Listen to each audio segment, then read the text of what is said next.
Yeah, back people. Yo, check. I hope this mic is plugged in and working. Oh man, it has been a week or two since being on live and just decided to come up with this topic of conversation just because when I look at the things that I've been looking into and studying recently, I'm like, yeah, this is basically it. uh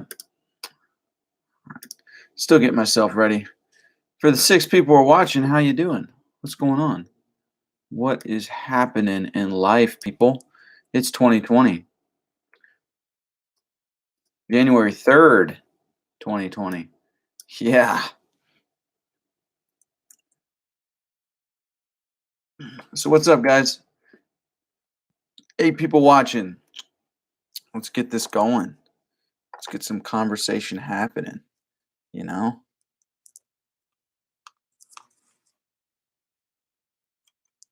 Look at all this cord crap I got to deal with. Sup, man? What's going on, Pedro? Happy New Year. Happy New Year to all you people. All you people out there watching, Happy New Year. Ayub, what's going on, man? How's your year so far? Not too bad, not too shabby. No hiccups yet. um, yeah. What did I mean, pretty good. I released a single, my latest single, "Running."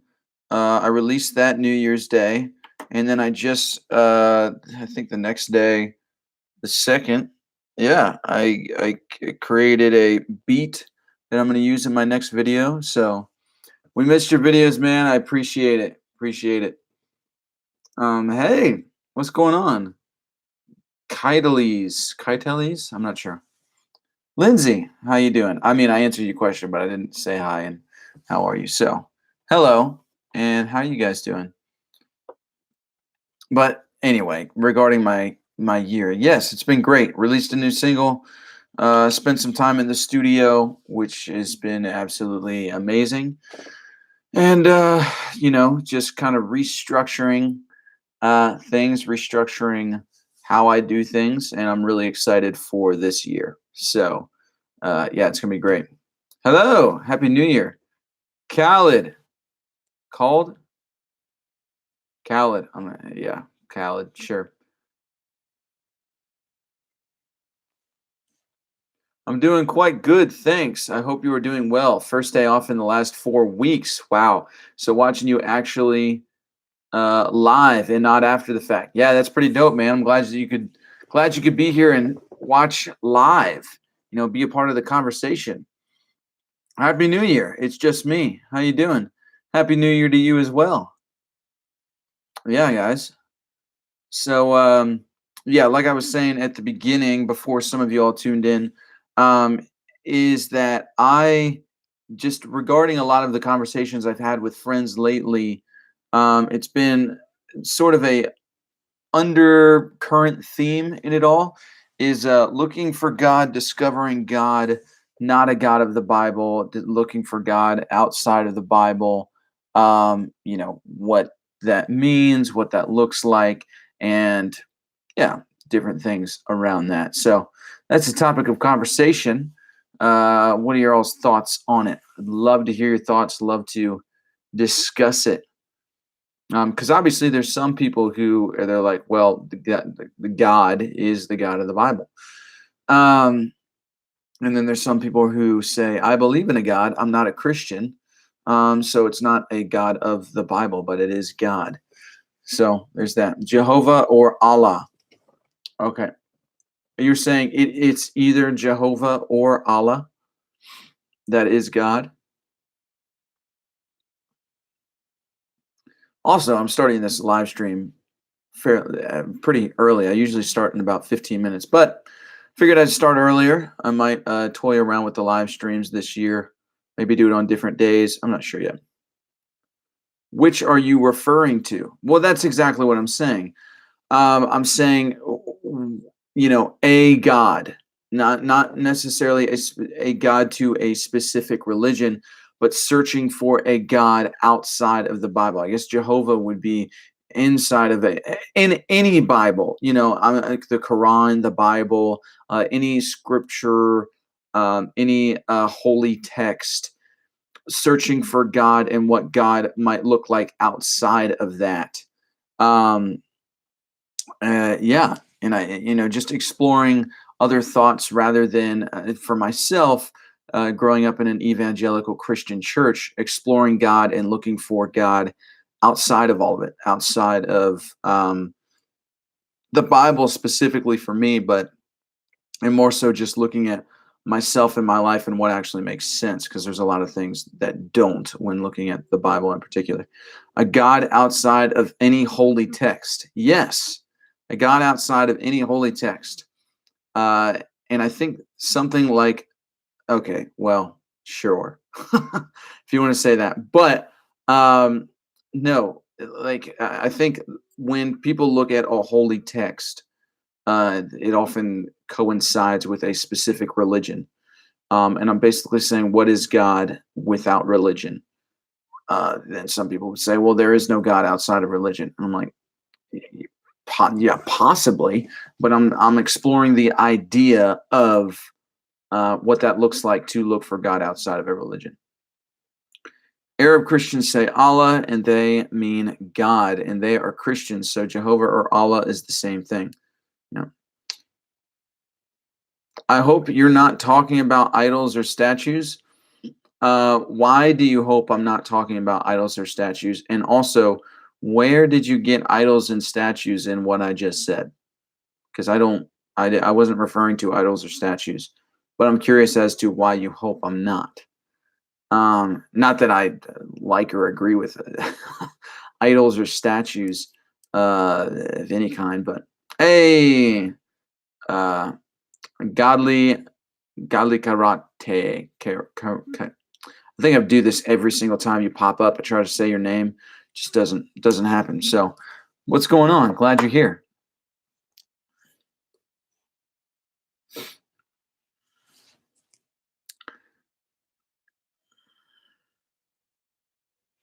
And yeah, I guess it seems to be out of people's frame of mind and frame of thinking that God of any kind could exist outside of a Bible or a text. But I think that's how closed-minded a lot of people have become.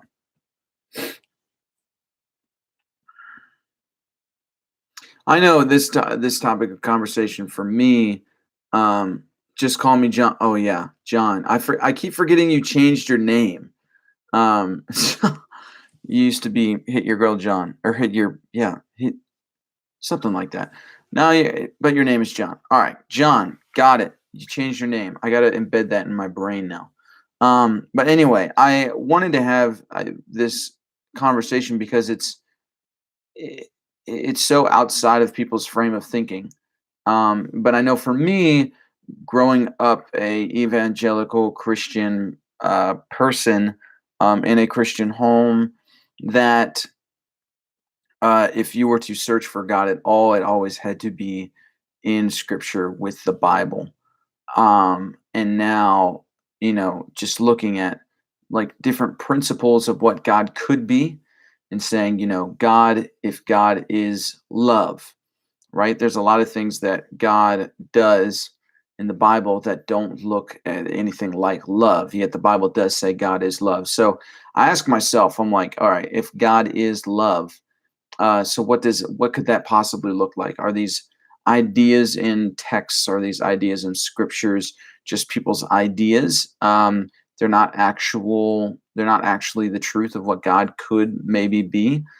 So exploring what that could look like and having the freedom to do so, because a lot of people would say, "Well, don't do that." Like don't do that, but it's like, why not? Is there a universal moral philosophy? I mean, humanism, uh, that's the first thing that comes to mind. Doing what is best for myself and the people around me. Um, you know, I think that's a moral philosophy that's pretty sound. you know, coming from somebody who hasn't studied humanism a ton, but just like the basic, principle of it, I think that's a universal moral philosophy that's not bad. Have you ever thought maybe Christianity, the religion itself, is not biblical based whatsoever? The Catholic Church is based upon pagan traditions, and they Jesus and Scripture in the mix, and they put Jesus and Scripture in the mix. Um, yeah, I mean, I have thought about that. A lot of the arguments that a lot of the Christian traditions were pagan traditions at first. That's been disputed quite a bit. Um, and I realize there are pagan traditions and there are Christian traditions, and they are similar. But I mean, it's disputed that, and I think the arguments are pretty sound for that they're not related, or actually that the pagans actually got them from the Christians. Uh, it's funny how, I guess, people look at, paganism and Christianity and see the traditions and how they're similar, and then they say, well, Christianity got it from pagans, but what if pagans got it from Christianity? And a lot of people that refute those claims that Christian tradition is from paganism, that's really their sound arguments are based off of, actually, when you look at a lot of history, that paganism actually came from things of Christianity. So, yeah, I believe there is God outside religion. You can call it higher power or the universe, and we see it in ourselves as humans and in nature. And it's far better than the theistic God. I mean, isn't the theist is it's just God. It doesn't. I mean, theist doesn't mean Christian. Um, you believe there is a God outside of religion, and you can call it a higher power or the universe, and we see it in ourselves and human nature. Yeah, I mean, the more I look at things, the more that seems more sound, in my opinion. But again, I don't know. I don't, I have no idea what I believe. No idea if God's real or what. But people used to worship idols or statues till this day. Yes, that's why God sent Himself, Jesus, to fix all of that. The first commandment says not to put anybody before Him. Yeah, I know that. I realize that. Have you heard about the new Netflix series called Messiah? It's pretty good. I have not. I have not heard of that. Is it like about Jesus? Explain to me, how could these people who wrote the Bible predicted all these prophecies? Uh, I mean, I can't explain that to you. I have no idea. If God knows everything, why would He create Satan knowing He would put us through hell? This is a perfect philosophical, theological argument that I talked about in one of my videos, called, "Can God be all knowing and we have free will at the same time?" Um, and which actually I just listened to this podcast today, called the Fundamentalist Podcast, and they were talking about the Joker movie, and that this philosopher guy, I'm not entirely sure who he is, but I know he's from Ireland, I think. I think that was his accent, and he was talking about, are we free or are we determined? Do we have free will, or is everything determined? He said that's asking the wrong question. The very fact that we can ask that question means that we are free, subjective agents apart from this objective reality. And that's a gift. And I'm like, wow, that's a very, very good point. And it reminded me of Rene Descartes' "I think, therefore I am." That's how he knew that he was real and that he was a free agent outside of the system. And then that gets into the whole Matrix Matrix storyline. But if God knows everything, why would He create Satan knowing He would put us through hell? Yeah, I mean, that really is the question, proposed in a different manner of, it's Calvinism, Arminianism, universalism, that whole argument. And it's a great question because it doesn't make any sense. Yet that's what a lot of Christians, a lot of biblical people believe. If is that yeah, which is just it's just I don't understand it. There's no answer for it. There's no rational reason why God would create Satan. And which, if in the Bible it doesn't say he created Satan. He created Lucifer, which was his right hand man, basically, his right hand angel, and then that angel fell. And so, did God know? If God is all knowing, did he know that was going to happen? And that gets into, well, my theory, I guess the theological standing that makes the most sense to me is probably Molinism, um, kind of, where God knows and sees all, not just what does happen, but what would happen and what could happen, and he sees them all play out in real time as if they are happening. And then whatever happens, happens. And he's aware of the one present timeline, but he sees all other things. So I think there could be possible other timelines out there. I mean, who knows? I don't know. I don't know. Yeah, but that's a fantastic question that I don't have the answer to. That is a great question to ask Christians and, and to try to make sense of that question and why that is, because when you think about it, it just doesn't make any sense at all whatsoever. So, yeah.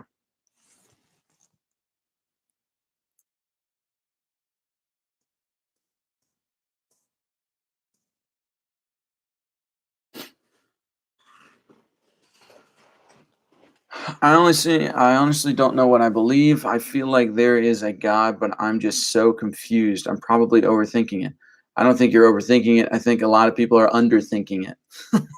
So maybe that's encouraging to you, but that's what I think. I think everyone is underthinking it. If you believe in free will, if you believe in free will, then you believe in God. End of story. LOL. What? How?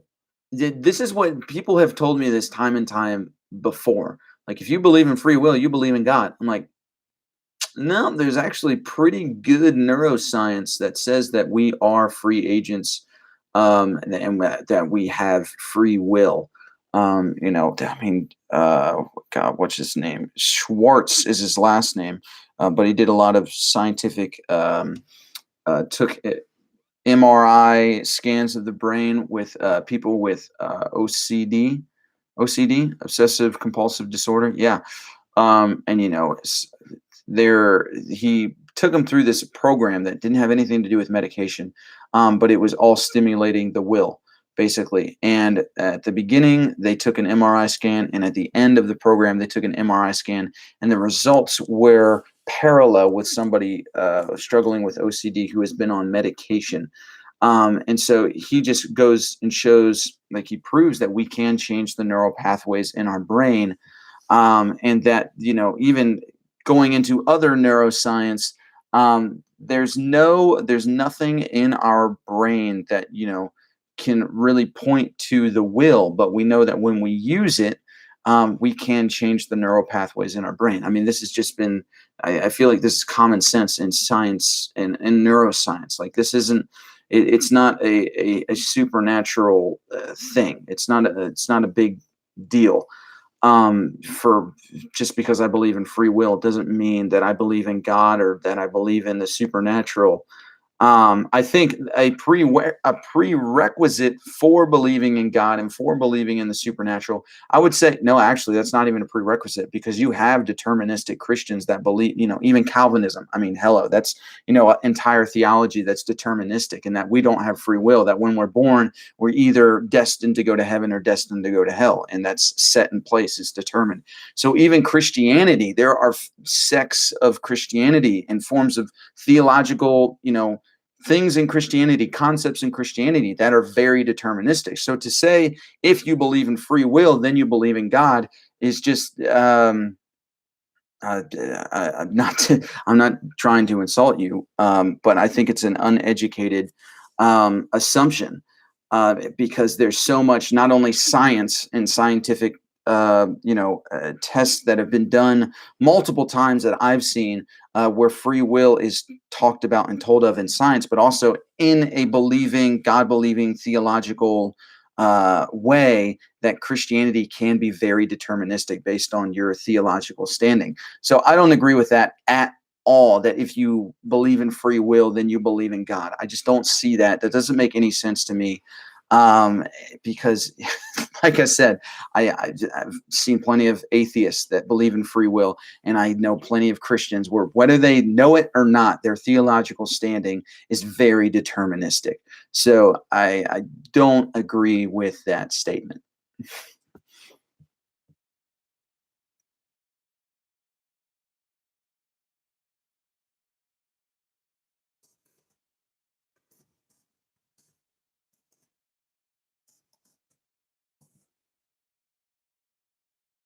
Do you believe in free will? Oh, I just basically answered that. Why would God want his creatures to worship him?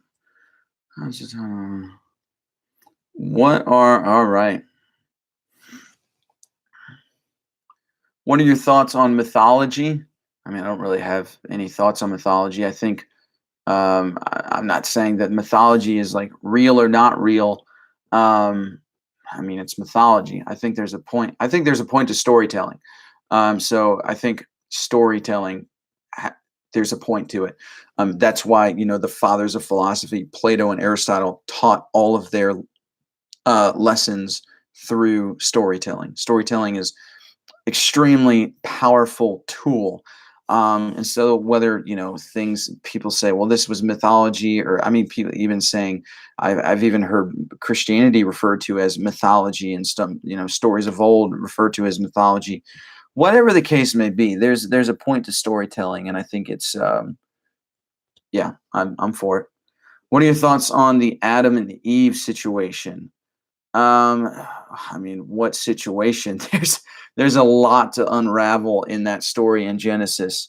Are you asking me if I think that they were the first people? Are you asking me about the fall? Are you asking me about the tree of good and evil, and the tree of life? What? There's so much in that. God created his angels and us humans to love him. God created free will, so we aren't robots. You have free will, but God knows you're going to do in the future now because he knows your heart. That's deterministic. Why do you reject the God of the Bible? Why do you accept the God of the Bible? I mean, I think that that's an equally valid question. And I guess you could point to a number of things with that. But my point in asking that question is, I reject. Actually, it's not even that I reject the God of the Bible. It's just I simply just don't believe in the God of the Bible. I think in order to reject God, I would have to believe in God and willingly say no. But I don't believe in God, and so I haven't rejected God. I just haven't seen any proof or evidence, or I haven't had any subjective experience that's externally out of my body in any way. Nothing that's happened in that sort of way telling me that there is a God. So it's not that I reject God or would reject God. I just don't believe in God. Um, and so, but my question to you is, why do you accept the God of the Bible? Inside that question, I think that a lot of people accept the God of the Bible just because it's what they grew up on. And I'm not saying that's your story, or I'm not saying that's what happened to you. You could be along the lines of, well, I've looked it up historically and I see it in the world and the universe. And, it makes the most philosophical or theological sense to me.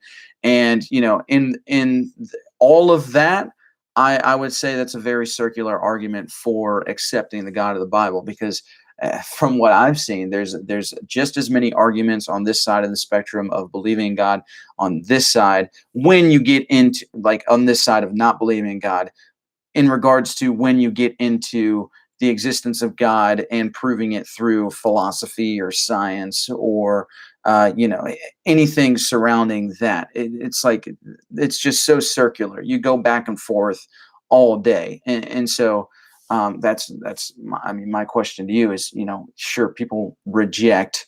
I already addressed that though, the God of the Bible, but why do people accept the God of the Bible?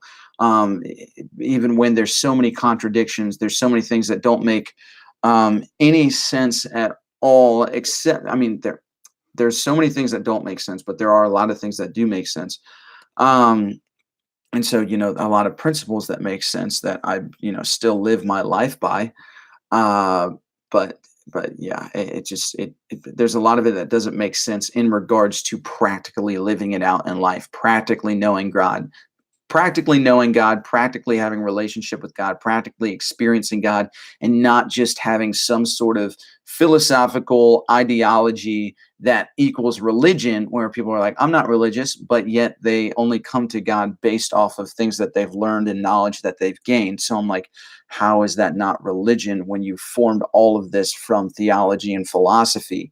You haven't actually had any experience with this God. So that's yeah, there's a lot in that. But yeah, that's my answer, I guess.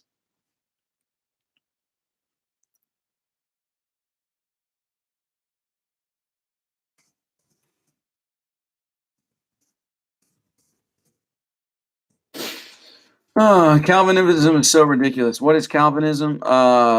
Basically you're destined to you're when you're born, you're destined to either go to heaven or hell.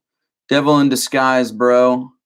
He wants you led to lead you away from God and has all these disguises. Like I said before, finding truth without God, you are lost, man, and stay lost forever. I was there like you at one point. How is saying that good for you and or me? Um, what?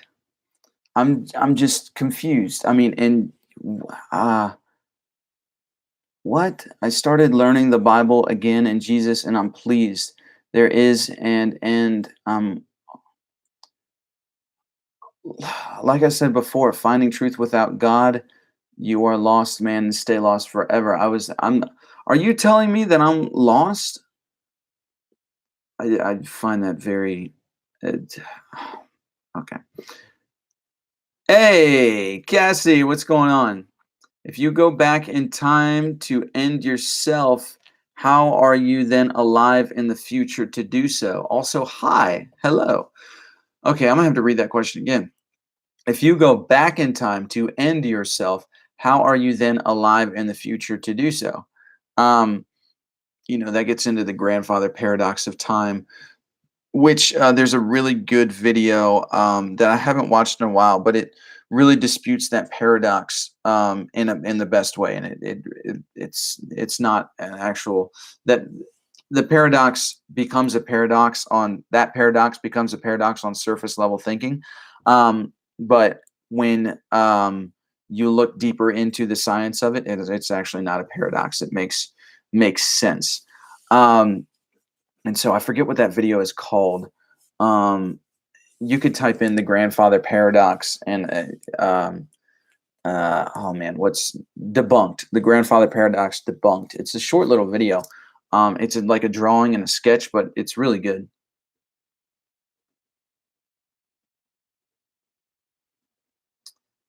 I'm sorry, LOL. I forgot that part. The tree of good and evil is what I meant. What are your thoughts? Oh man, the question of the tree of good and evil. Now, I actually have a lot of thoughts on this, so this might turn into a rant, whatever. But it's all good. So, the tree of good and evil, whether it's real, whether that entire story in Genesis is real or whether it's a poem, whether it is mythology, I've even heard Jordan Peterson call it mythology. I don't know. But here's the lesson that I have been gaining and learning from that is that there was the tree of good and evil, and then there was the tree of life. People have to remember that in Genesis there were two trees. There wasn't one tree, that there was two trees. One was the tree of the knowledge of good and evil, and the other one was the tree of life. And God said to Adam and Eve, eat from the tree of life, but if you eat from the tree of the knowledge of good and evil, you will surely die. And so there was a tree of life and there was a tree of death. Now, I find it interesting, fast forward all the way into today's world, we always try to make decisions and choices based on what is right and what is wrong instead of what gives life and what brings life versus what brings death and gives death. And so go back to the Garden of Eden, where there's the tree of life and the tree of the knowledge of good and evil. I think that that knowledge of good and evil was only meant, like, God had to create a choice, which that choice was life and death, because without choice, without that law of polarity in place, experience wouldn't happen. If you would never know life if death didn't exist, and you would never know death if life didn't exist. If life only existed, then you would never have any concept of life, because you have to have that opposite to be there in order for you to experience something. So God had to create a choice in the matter for us, so that we could be able to experience life. Now, um, now here's my thoughts on it. Is that the tree that was the knowledge of good and evil, was only like it was that is the knowledge of good and evil, I think, in regards to that story, was actually that's only reserved for God. God should be the only one that actually knows what's truly right and wrong, because he's the one who judges hearts. I mean, it says that in the Bible. He judges the heart of the matter. He doesn't judge the action. But we look at the action, and that's what we judge without actually looking at the heart. And so for us to have the knowledge of good and evil is to corrupt ourselves, because obviously we don't have the eyes of eternity like God has. That's a paradox to us. It doesn't make sense to us. But God has those eyes. And so since God has those eyes, he truly knows what is good and evil. But for us to know that would only bring us death, because we would only look at the action and we wouldn't see the heart. And so he says, eat from the tree of life. And so, of course, they ate from the tree of life, but then they ate from the tree of death. And then that's when they realize, oh, we're in the wrong. We're naked, and we become shameful. Where it's like, were they actually doing anything wrong? No, besides, disobeying God in that sense, which could be looked at, that part of the story could be looked at in a number of ways. But from that, I think that there's a real metaphor, moral principle, a lesson there, that when you focus on what is good and evil, when you focus on pointing at a situation and something, saying that is right or that is wrong, or that person is right or that person is wrong, and making these accusations, um, I think it's the wrong move, because we don't actually have that knowledge of if that person was truly in the right or truly in the wrong. Now, of course, that gets into a number of other things. That's a general statement, and I realize that a lot of people could insert some sort of situation there where that statement wouldn't make as much sense. I get that. But my point here is, I think that in the world now, since I think we all think that we're gods, I think we all know exactly what's right and what's wrong. And we've gathered up our own moral philosophy of, this is exactly, this is the right choice and this is the wrong choice. Where I don't think, in the story of Genesis in the Garden of Eden, I don't think we were ever supposed to have that knowledge. The knowledge that we were supposed to act on was, does this give life or does this bring death? And I think that the world would be completely different. I think the world would be a better place if we started asking the question, not what is right and what is wrong, but what brings life and what brings death. It's a total mindset shift, and it's a completely different way of thinking about things. And I just think that is a a a a big deal in today's world of looking at something, of everybody having their own personal opinion, of everybody having their own very strong personal opinion of that is right, that is wrong. And it's like, I think that claim, that judgment, is actually only meant for a higher vision that we don't have. And so I think we need to be asking ourselves, what brings life to the situation and what brings death? I was just listening to a podcast today from Richard Rohr, in his podcast, that somebody, Luli, she's on here at live chats sometimes, and she's amazing. But she recommended this podcast, and it's also amazing. Um, and Richard Rohr, something that he says is that we were always supposed to be experts on healing, but somewhere along the line, we became an expert on sin. And I thought that that was incredibly profound because we so often, like, say, well, that's a sin, that's a sin, that's right, that's wrong. But we were always supposed to choose life in the situation. And so we were always meant to be experts on healing. We were always meant to, like, hey, this is how we insert life in this situation. I recognize that there is death happening in this situation, but this is how we insert life. But we've totally adopted this idea that we're gods and we can tell what is right and wrong.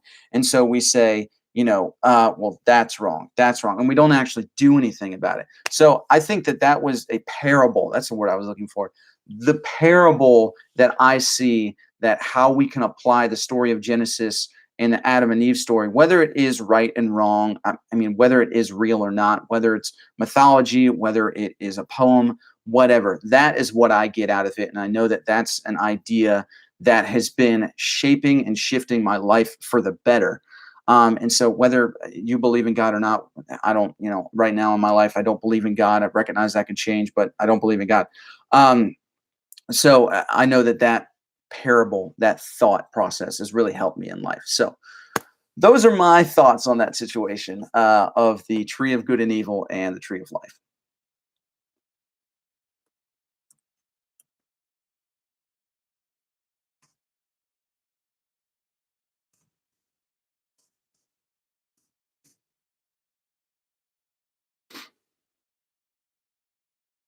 Oh, I know I'm going to be behind in comments right now. Do you know the best way to tell someone's religion, where they were born? Not entirely, but if you don't find the truth you are looking for, what would you do? I fully believe in God based on objective evidence found through historical philosophy and subjective evidence. I'm curious, Alex, I'm curious on the subjective evidence, what that might be. There are atheists who don't believe in free will. Take French. Yeah, sure. There's a lot of atheists who don't believe in free will. Yeah, yeah. I mean, most atheists are determinists. I know this, but there are atheists who do believe in free will. To say there's no such thing as an atheist that believes in free will, I think that's, yeah, I don't think that's true. What's your favorite reading on Socrates? I don't know. That's a good question. I don't know. Jess, what's going on? Glad you're here. I know you probably joined a while ago. I just missed it. Is anything else feeling gloomy and shit because of this rain? I actually love it. It's been raining for 3 days here. Do you believe God is good or all powerful? I've been told he cannot be both. Opinions on that comment.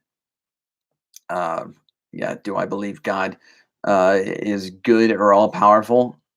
I don't know. I don't know God. I don't, really believe in God. So any thought that I have on that is very idealistic and philosophical and theological. Yeah, I don't know how. Yeah, I do think, just based off of my initial thoughts right now, I do think God can be all good and all powerful.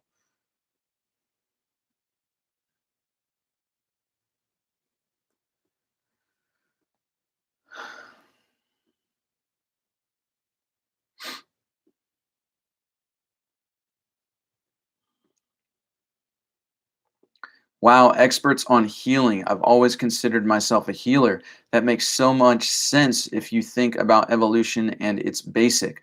One-celled organisms had to be healers to survive and evolve. Yes, yeah. Not judging you, just trying to help. That is God's job. I try my hardest to follow his rules. Well, how is it helping to tell me that I'm lost? That's my point that I'm trying to make. How is it helpful to tell me that I'm lost and I'll always be lost? I'm trying to understand that. Have you ever took acid and really sat and thought about things, almost like meditation? Oh man. No, I have not taken acid, but I have really sat and thought about things, and I do meditate every single day, and I also do detox the mind every single day. So yeah, I haven't taken drugs. I don't think people need to take drugs to have some sort of spiritual experience. I think the only spiritual experiences that one could really depend on is one where they're of complete sober mind. So I don't think I don't there's spiritual teachers that say use psychedelics as a tool to help you get there. I'm like, I don't know.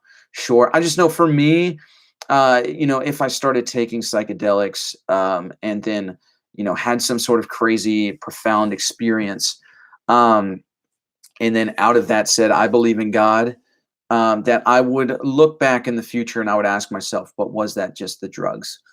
I know for me to really actually believe, I think I need an experience to take place, that is when I am of complete sober mind.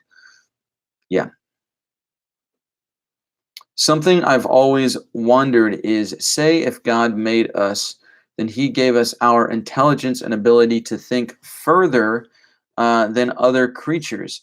Did he know, or did he then intend for us to question him? I think that goes back to the law of polarity. I don't think that we would, if we all believed, then we would have no concept of belief and what it takes to believe. We would have no concept of the journey of faith and the dark night of the soul. I think in order to have belief, you also have to have doubt, and you also have to have skepticism, and you also have to have the negative. Like I said, that just goes back to the law of polarity. That's just how we experience things. We wouldn't know what hot and cold was if there was only hot or cold. You have to have opposites in place for an experience to take place. And so in regards to questioning God, I think that's essential to actually truly knowing what belief in him looks like and what belief in him is. You say, if God made us, then he gave us our intelligence and ability. Oh, yeah. So, yeah, I think that if God, since he made us intelligent, since he made us, if you believe in him, that is, I guess I'm just talking theologically speaking, that, since he created us, um, to be intelligent creatures, yes, I do think questioning is essential and skepticism is essential. Even look at Thomas, right? He said, "I will not believe unless I see it myself." I mean, he believed in God. He believed in Jesus, I should say. And then Jesus died, and he was still with the disciples. And then, all the disciples saw him and said, "Jesus is alive." And he's like, "Unless I see it, I'm not going to believe it." So, everyone calls him Thomas the Doubter, which I have my own idea of Thomas. I don't think he doubted at all. I think he was in a complete pure mind and of pure heart, questioning that.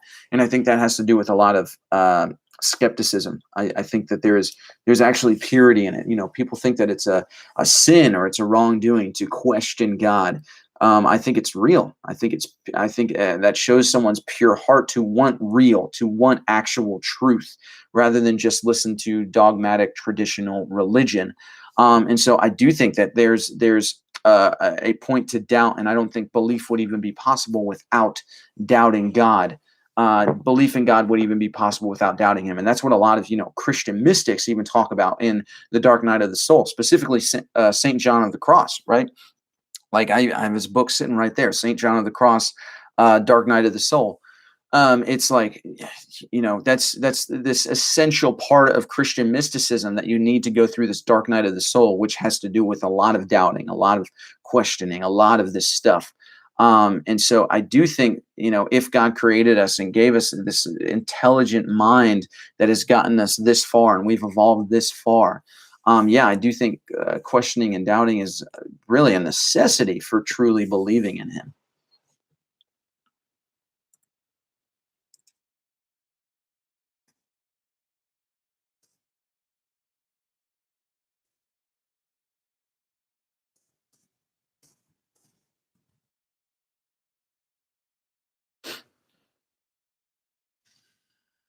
I personally think free will is the only universal law.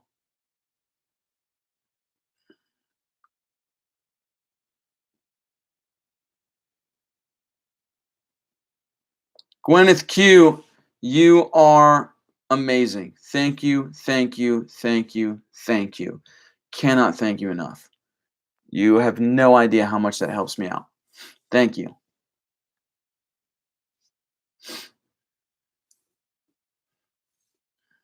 For those that don't know, Runnin' is his new single that he premiered the other day. Yes. Check it out. New single out on Spotify. Wow, check this out. 22 people watching and 11 likes. Double numbers, numerology. Yeah, and then somebody just left. That's what I get. All right. Um, you once believed in the God of the Bible, but now you don't. So you are rejecting his existence in a form of not believing he even exists. No, I don't think I've ever hear me out in this. I don't think I've ever believed in God. I realized I didn't believe in God because I realized that my belief, quote unquote belief, was always rooted and stemmed from my own philosophical understanding and knowledge of who I thought God was. And it was always grounded in logic and reason that was based in the Bible. It was never grounded out of an actual experience and relationship. My relationship was with my ideology. My relationship with God was with my philosophy with God. And if my philosophy didn't line up, then if my philosophy didn't align with some other idea, that even if it felt like truth, it was like, nope, that's not, it doesn't align with my philosophical understanding of the Bible, and so I'm not taking it. And so I think people can develop relationships with ideas, and I think that's what my entire foundation was. I really did create my own religion. I created my own systematic way of thinking, that was God. And I had a relationship with that idea. And that idea, I could revelate on that idea. I could evolve my thinking on that idea. But when I realized that all it was an ideology, when I realized that all it was a philosophy, all it was my own ideas that were rooted in something that wasn't actually grounded in anything that could be outside of my own reality, that would be God. And I was like, oh, I don't believe in God. Like I never have. I've just always had some sort of faith, but I mistook that faith for belief, and they're not the same thing. And I didn't realize that I was living in faith. I only I thought I was living in belief, but when I actually looked at the Bible and started deconstructing the difference between faith and belief and how I was living life, I realized, oh, I don't believe in God. And so, you said in your earlier comment, why do you reject the God of the Bible? And I said, well, I don't reject him because I don't believe in him. I would have to believe in him in order to reject him. So this is why I'm just referring to your other comment, so that everybody else who wasn't watching can know what I'm talking about. Um, but yeah, I'm not rejecting his existence, because I once believed, I thought I believed in him. But there wasn't, belief was never actually there. In order for somebody to be saved, it's Romans 10:9, believing in the heart that Jesus raised again from the dead and that he's your Lord and Savior. I've never believed that from the heart. The reason I prayed the prayer was to impress my parents and to, because I wanted them to be proud of me. It wasn't from my own place of brokenness that I was broken down to a point where not only I was like, I need a savior, but it was, I've never been at that point where I saw a savior in front of me saying, I need you and I want you. And so I don't think I've ever rejected God. I think in order to really reject God, you would have to believe in him. And I've just come to the realization that I've never believed in him. So yeah.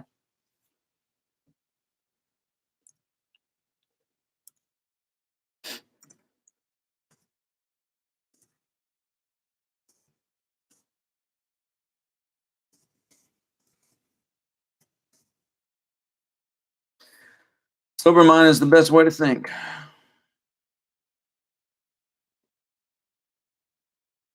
For those for those who believe in God, no explanation is necessary. For those who do not believe in God, no explanation is possible.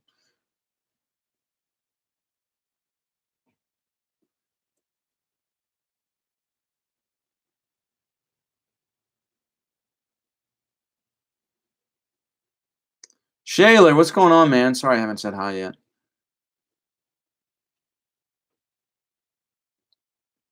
That's the realization that you have come to. What is belief really? Once you really wait, what? Once you examine what belief is, then you can see that you never actually believed. You had faith in what people told you. That's basically what I just said. I think we're reading each other's minds. I got dragged into my dorm extremely drunk by my RD, her husband, and my RA. I shouldn't have been allowed back because I broke one of the school's fundamental rules. If it wasn't for God, I wouldn't be where I am now. I feel like there's more to that story, so I don't know if I understand it.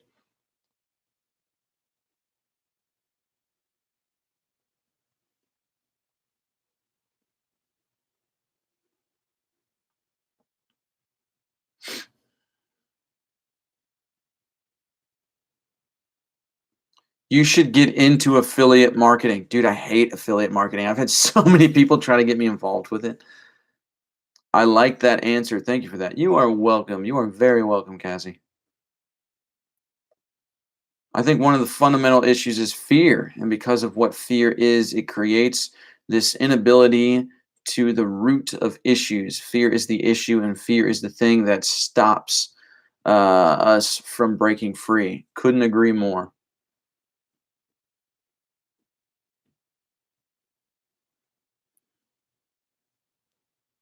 And 11 likes. One is about the self. Remember to love yourself. And 22 people, two is those indeed, those in itself of you. And you're paying attention to us. I'm so confused on what you're what you're saying, Jess. But I like it. Romans has nothing to do with a Jewish man. Cool. Luli, what's going on? How was Frozen? Did you go? Did you go see the movie?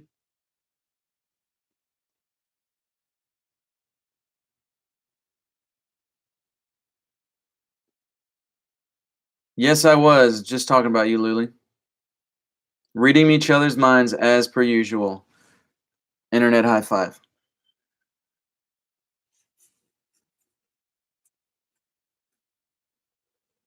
I was watching, analyzing Frozen in the cinema.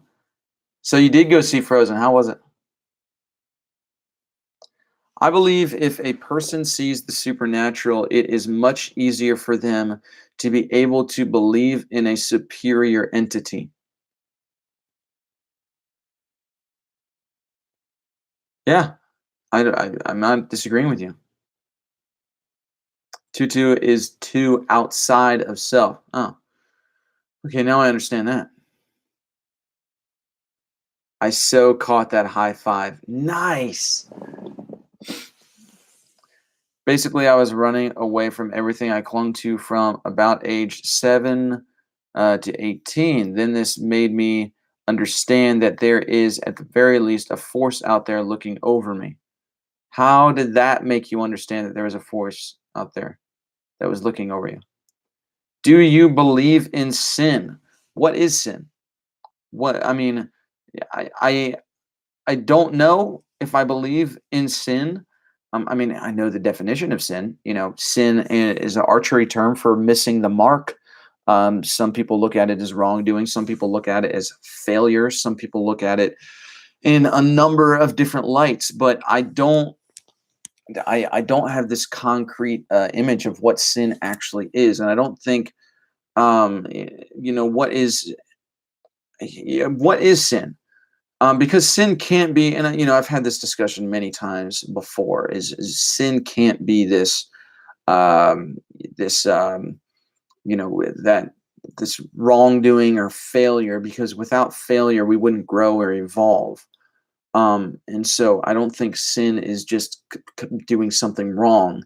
I think it's different than that, because I think that failure is needed in order to learn and move on and evolve. So yeah, what is sin? Do you believe in bad choices? Absolutely. Everybody makes bad choices. Michaela, How are you?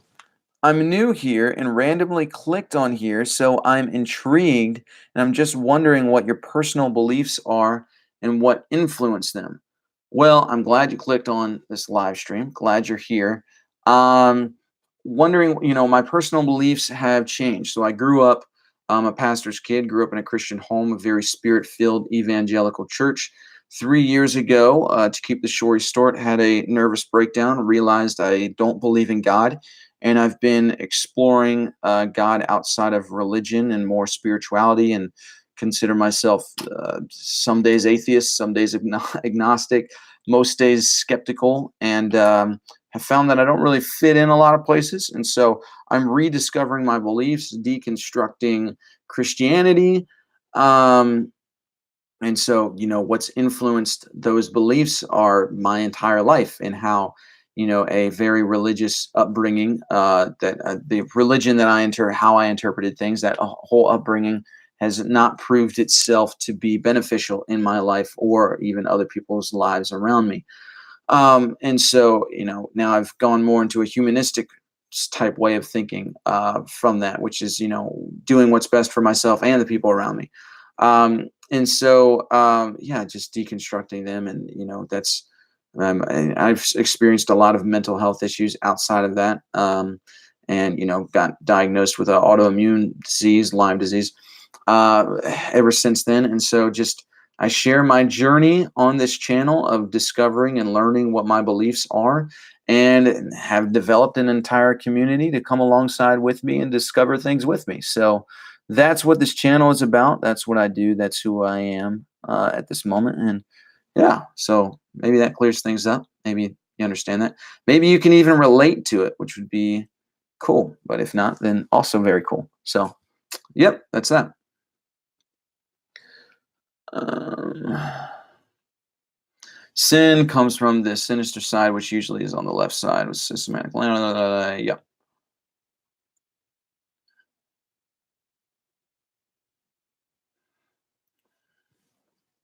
Comes from the sinister side. What does the language have to do with the sin? It's okay. Everything is life is repetitive. I see it because I'm studying entrepreneurship. I just had to understand why I believed. The first place I had heard of grace was in church, but I never truly seen it in action until this moment. My experience with grace has been more of an empty forgiveness that flees from the mind when it becomes inconvenient. True grace is forgiveness despite then its convenience. Huh. I see what you're saying. Bad choices equal sin. Totally disagree. Totally disagree with that. I want to ask something, but I can't form what I mean in the right words and don't want to offend you by putting it wrong. Don't worry about offending me. I know your heart, and so I mean, I can see your heart in this. And so if you do offend me, then I will know that that was not your intention. So don't even worry about it. Ask away, put it however you want to put it, and we'll figure it out. Interesting enough, in Aramaic, sin and shin are the same, usually shin representing the Almighty. It is interesting.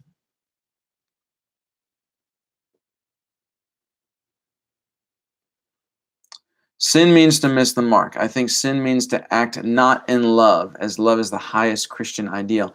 You could be right in that. Could be right in that. I've also heard it put in terms as sin means not to believe. Sin means unbelief, and sin is the rejection of it. So both of those make pretty sound sense to me. Forgiveness that flees from the mind when it becomes. Oh, I already read that. I am also Christian, but have never believed in religion itself, and thank you for helping me understand your story. I suffer from mental health, and I definitely relate and have similar views. Very cool. Well, yeah, I post a lot of some motivational, a lot of philosophical, spiritual, but also I've posted a lot of different stuff concerning mental health. So yeah, maybe if you're interested in that, check out more. But glad that you tuned into the live stream. It's very, very cool. Very cool. Glad you're here. Church is from a German word, Kirk. Mm, yeah, I mean, in the Bible, I think the word is ecclesia. Once again, Jesus was a Jew.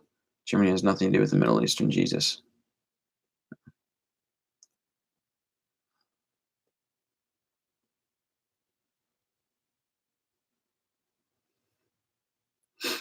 We love the movies. I just love movies that make you feel human. Yes, it's incredible, and it's a child movie.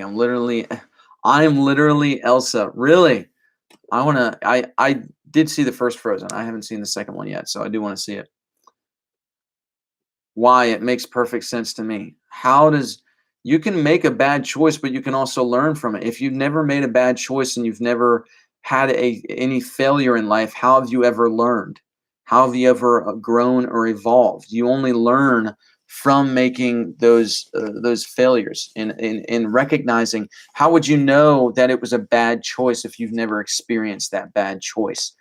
That's what I'm getting at. I really feel touched to make it brief. Well, I really need to see this movie now. Ministries to it. I am new to your channel and I appreciate the way you talk and the respectful way that you respond. Well, thank you for that. I appreciate that. There's some some comments that really push my buttons, but I have this gift from my dad, and it is called patience. He's very good at it, and I have thankfully inherited that from him.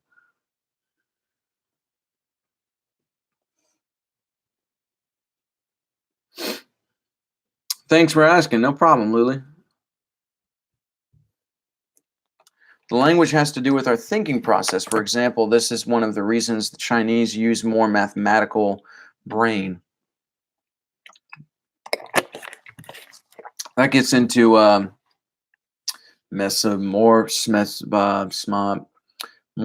something theory that languages and the languages we speak dictate the way that we think, which is actually, I'm not sure if that's been proven legit or not. I think last time I checked, um, it was said to not actually be the case, but I could be wrong. That'd be awesome if I was wrong.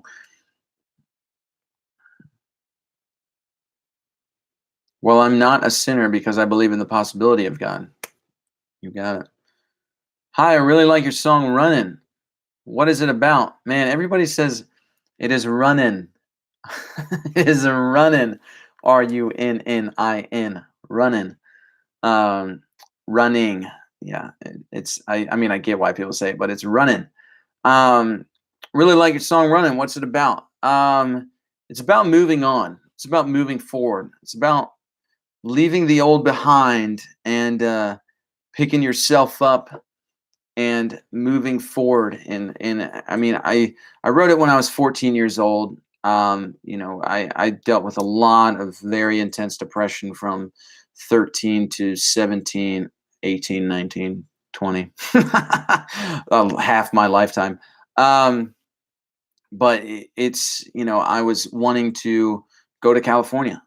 That was essentially what it was first about, going to California. But as I continued to write it, it was really some sort of anthem to me personally, of me moving on and me leaving behind. There was a lot that was pulling my weight down as a person, and I was just like, you know what, I want to leave all this behind. And it's not just leaving a geographical location from Virginia, where I live, to California, coast to coast, but it was also me wanting to grow up, me wanting to be my own man, me wanting to be my own person. And, and that's really what the first verse is about. It's like, you see me standing here watching as I disappear. It's like, who am I as a person? And the cool thing is, I didn't realize that I was writing this and I was this deep when I was 14 years old when I wrote the song. But now thinking about it in the future, I'm like, oh yeah, I was totally talking about personhood and what makes somebody a person and how they can change, how they can leave even though they've stayed in the same geographical location. And so, that song is about not just moving forward beyond yourself, but it's, you can, I mean, it was written in the context of me going to California, but now looking at it, yes, it's about, my dream is to live in LA and pursue acting and go to drama school and be a musician and all that good stuff. But I think on a very stationary level, um, eh, being level, looking at a person, I think, it has a lot to do with moving forward as a person, even, call it, dying to self, and leaving that person behind and going towards bigger and better things. So I love that song. I wrote it when I was 14 years old. Now I'm 25. And so it's been a long time coming. There's a lot of songs that I wrote when I was 14, 15 that I haven't even put out yet. But I am planning to this year, 2020. I'm like really want to make music a big part of this year.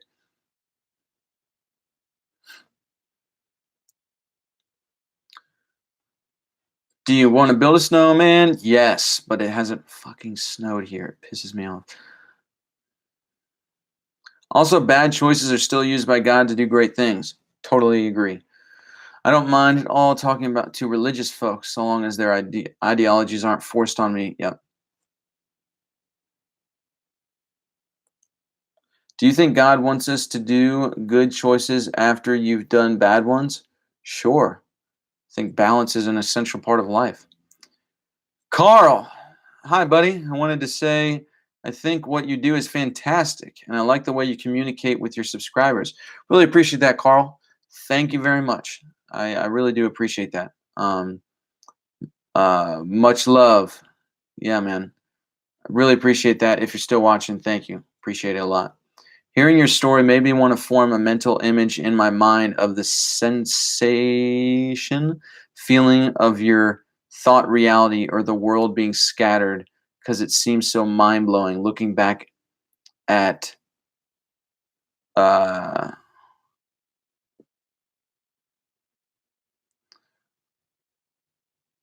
is this what you were?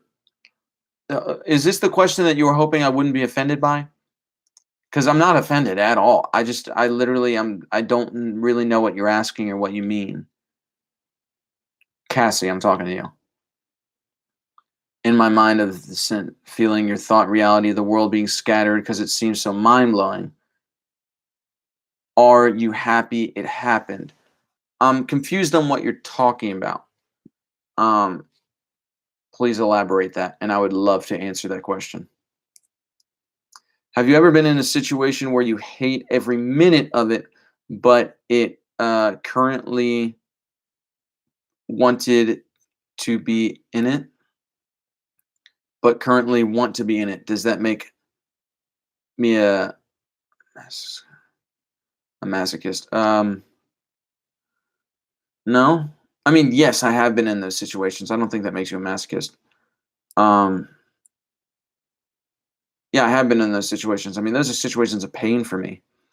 You gotta develop a relationship with pain to really know how to work through it.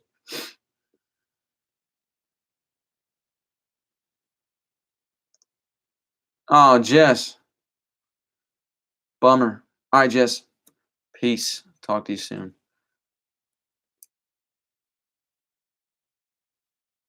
Are you happier now?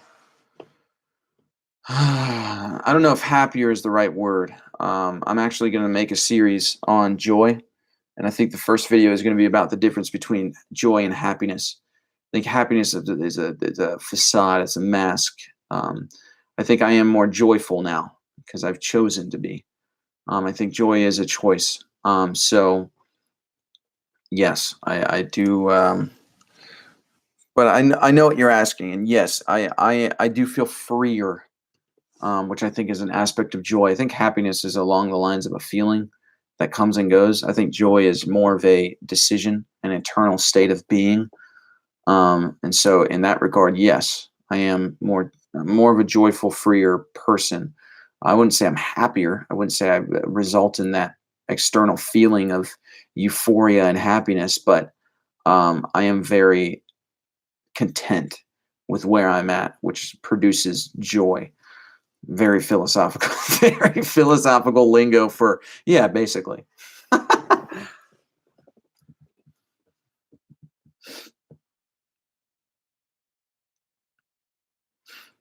I believe Christianity contemplates Judaism. People suffer through depression and many other things trying to find the way out. Simba, what's going on? Man, you always retract messages, dude.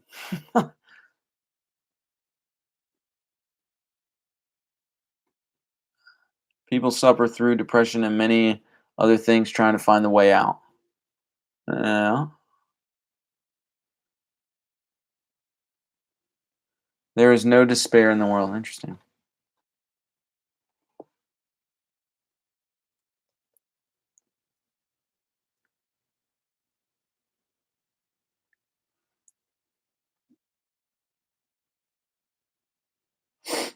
So I was not going to drop the bomb here yet, but the song Runnin' feels close to my heart. And I'm so happy that it feels close to your heart because that makes me super happy because it's very close to my heart. Probably off topic. Mart Vinyl. What's going on, man? I don't know if you've commented yet. You've probably been commenting all this time. I just forgot to say hi. Well, hello. Probably off topic, but how did you overcome depression? I made an entire 15-minute video about that where I go very in depth. I made the video over a year ago. That's why I put a lot of thought into those videos. One is on how to overcome depression, and I have another video on how to overcome suicidal thoughts. I go very in depth into my whole process of that and how I've overcome. I think I've developed some new ideas, so I'm thinking about re-talking about those ideas. But depression, just to put it, lightly, so that you don't really. I mean, you could go and watch those videos if you wanted to, but I think I had to look at depression differently. I think depression is a counterfeit to contemplation, the gift of contemplation. And so whenever I got into a depressive state, I would just flip my mindset to more of a meditative, contemplative state. And then my depression became something that was actually joyful and good instead of leading down the path that, oh, I'm in this place that's bad. And so, which resulted in, led down the path of destruction and more suicidal thoughts. Um, so it was just a mindset shift for me, and that's how it was with depression and suicidal thoughts, where it was just a shift. And I talk about that shift and those mindset changes in those videos. But okay, do you also have anxiety attacks? Yes, I do. I often get anxiety attacks out of nowhere, and I would like to hear how to overcome it. I do. I made this podcast on fear. I actually want to do an entire series on fear. I think I'm going to do that this year. Talking about my step-by-step process and how I have overcome fear, and especially when I get into panic and anxiety attacks. Now, the process goes like this. First, you got to acknowledge that the fear is there, that what is happening to you is happening to you. And then you have to face it. And then from facing it, you have to accept it. And then once you accept it, what's happening to you, you have to surrender to it. And then once you surrender to it, it actually sparks a um, oh, I wrote this down earlier. It's in my notes. Once you surrender to it, I really want to do this justice because dang it, man. Maybe I wrote it in here. Um, okay. And then once you surrender to it, then you're able to change your mindset to expose the fear for what it is. And then once you expose the fear for what it is, which fear is just a lie, fear is a mindset that you have on you that's not actually speaking of the truth of the situation. Then once you expose it for what it is, it gives way to curiosity. And then you can actually explore what's really happening. And then once you explore what's really happening, then you start to see it for what it is, and then you start to and then once you express gratitude, then it actually leads to joy. So I know that's a long process, but that process is actually continually helps me in overcoming fear, and especially when I'm having an anxiety attack. So that's that. Hope that made sense somewhat. It's helped me, so I hope it helps other people. For some time, I've been literally thinking about me doing something spiritually related and pursue my dreams. And I emailed a school in Colorado for contemplative spirituality, but I need a scholarship. It's hard, but took that step. That's amazing. That is very, very awesome. Um, is that Richard Rohr's school? Contemplative spirituality?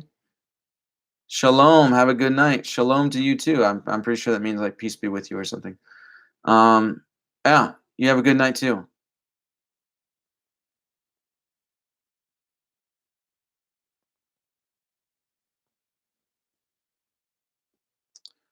I gotta go. I'll be back in 15 minutes. I'll still be here in 15 minutes. See you soon. Do you like inflicting pain on people? No, I do not like inflicting pain on people. That, Luli told me to listen to this podcast, Luli in the chat. Also one of my patrons, which is super amazing. Um, told me to listen to this podcast with Richard Rohr, and something that he said was something Jesus never said, which was, "Thou shalt not hurt other people's feelings." And I laughed when I heard him say that, because it's so true. That it's like, no, I don't like inflicting pain on other people, but there is this inherent thing that's going to happen in life. People are going to misunderstand you. People aren't going to see your heart in the matter. You're not always going to communicate things in the best way, and at times that's going to hurt people. It's not because you have intentions to hurt people, but it's just going to hurt people. And you can either choose to let that bring you down and hurt you. You can either choose to, feel like you have to mend them or reiterate yourself, or mend or nurture their feelings. And it's like, you actually don't.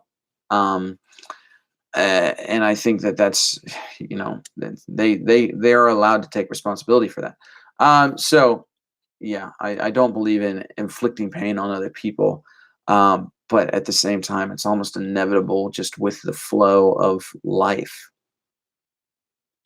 Caleb, yo, just checking in. It's been a while. It has been a minute, my dude. Happy New Year. Glad you're here. What happened when the center of what happens when the center of your pain is not always present around you? What happens when the center of your pain is not always present around you? I've consistently exposed fear and explored why it's okay. Okay. My mind was going in a million different directions. What happens when the center of pain is not always present around you? I have constantly exposed the fear and explored why it's happening, but it hasn't gone into joy. Okay, but in my experience with everything that I talked about, you cannot skip those steps, or else it just won't work. Um, and I want to get into the practicalities in this series that I'm going to do. Um,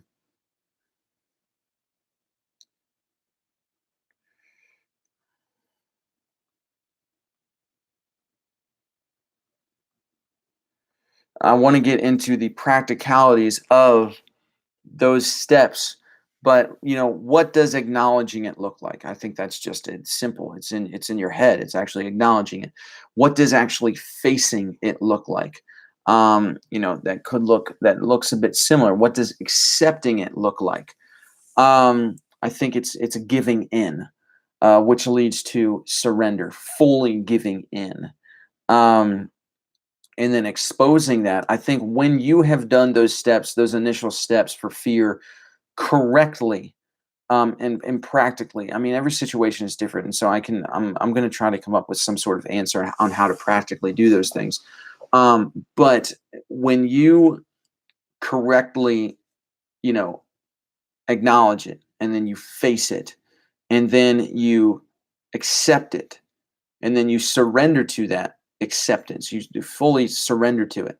I think when you've done those properly, then it will start to expose itself.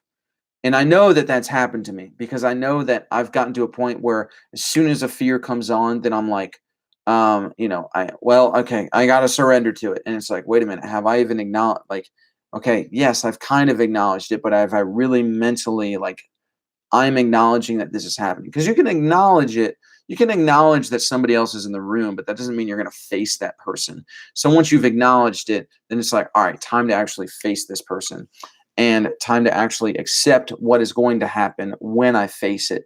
And then when you face it, and accept it because there's still some unknowing. You surrender to that unknown, and you surrender to the things that are going to happen. And I think when that takes place, um, then I think that the exposing it just starts to happen. It starts to happen in your mind, and I know that this has happened for me. It just happens. It's just the fear that everything that's happening is just completely exposed. And so from there, then I'm like, oh, okay, I see fear for what it is. It's just this lie. And I am grateful that I'm seeing it as a lie. I'm grateful that I'm seeing the reality of what I'm in right now, which is just like, I've believed this lie. And then, that gives way to curiosity. Well, how can I get rid of this? And that gives away. And so it just, out of curiosity and gratitude, it's made its way into a very contemplative state for me. So yeah. I hope that answers what you're saying. Do you think the Jedi? Oh, Star Wars questions. This is what's up. I am currently watching the prequels right now. Do you think the Jedi are the ones messed up along with the Empire because the Jedi Council only take kids from a very young age and make them essentially a private army, and then they have to cut off their family? Yeah, no, I don't. I think the Jedi are severely messed up. The Jedi can be very in tune with. I mean, it's a Jedi religion.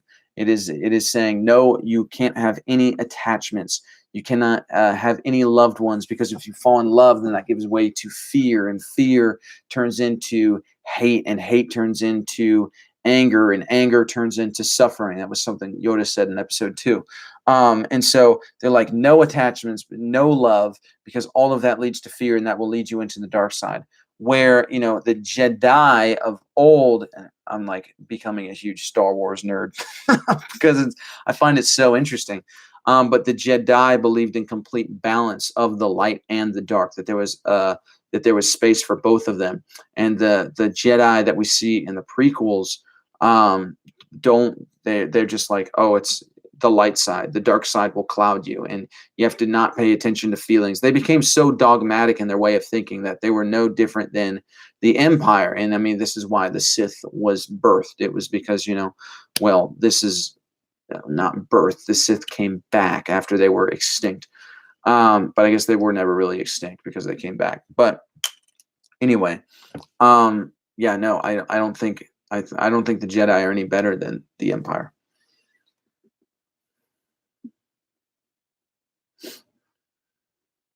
Oh my. We all have our demons. How do you keep yours at bay? I don't even know how to answer that question. I expose them, I think. I think the people that are tormented by their demons don't want to acknowledge that they exist. Peter, okay. Wow, thank you for that again. When I've been getting anxiety attacks, I've just sat in it and accepted it, and it really works. It made it lose its power more every time because I was like, okay, hey, I know what this is. Yes, that's what's up, Cassie. Proud of you. That's amazing. Thanks for sharing that. That's really awesome. What about be kind to one another, love one another as yourself? Yeah, I totally agree with that. It's not bad at all. So Richard Center is in New Mexico. I considered that one too. Probably more affordable too. This school in Colorado is called Naropa University. Ram Dass was invited once. Ram Dass. They have so many interesting programs. It's crazy. So I see you listen to the podcast. I did listen to the podcast. I listened to the first one, almost entirely the first one. I like a lot of things that was said. I looked at a couple of his other podcasts, and I'm interested in listening to those too. But thanks for sharing. I did like the podcast.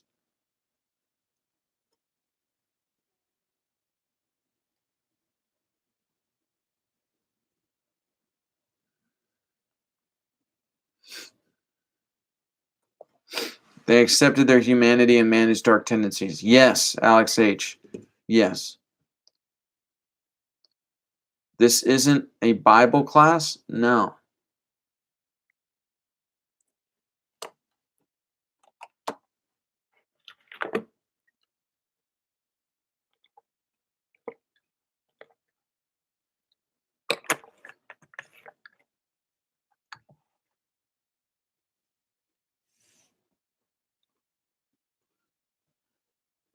The Jedi blowing up the Death Star was kind of like the United States bombing Japan. How do you expose your demons? You acknowledge that they're there. You face them. I mean, I think that I think that the demons, if you want to put it that way, fears, whatever, expose themselves. But you're just the one that needs to acknowledge. Are you going to acknowledge that they're there or not? Basically.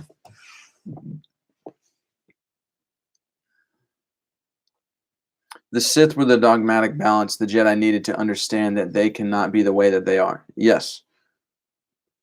I'm so glad I follow all this. I've been getting into some Star Wars fandom. I'm going to watch episode 3 after this live session. That's what I'm going to be doing. So, yeah, I'm into it. Love Star Wars. I always hated that quote from Yoda. It's so wrong, in my opinion, that you can love that parts of human being. Becoming a cold, heartless, soulless being is no way to live. That, in my opinion, is suffering. Yes, absolutely. So him saying it leads to suffering, in my opinion, is causing suffering of loveless, soulless beings. Yes. I think Anakin saw that. And that's why Anakin, obviously went to the dark side because he wanted that balance. But unfortunately, he did it the wrong way until, he obviously kills Sidious in episode 6. Yeah, dude, Qui-Gon Jinn, he was a gray Jedi. Not many people recognize that. Not many people talk about it, but he was of the gray Jedi. That they Star Wars hasn't even touched on that except in, I think, Rebels or the Clone Wars.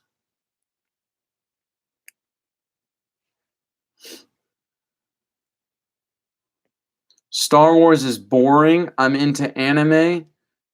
I can't relate. I cannot relate to that statement.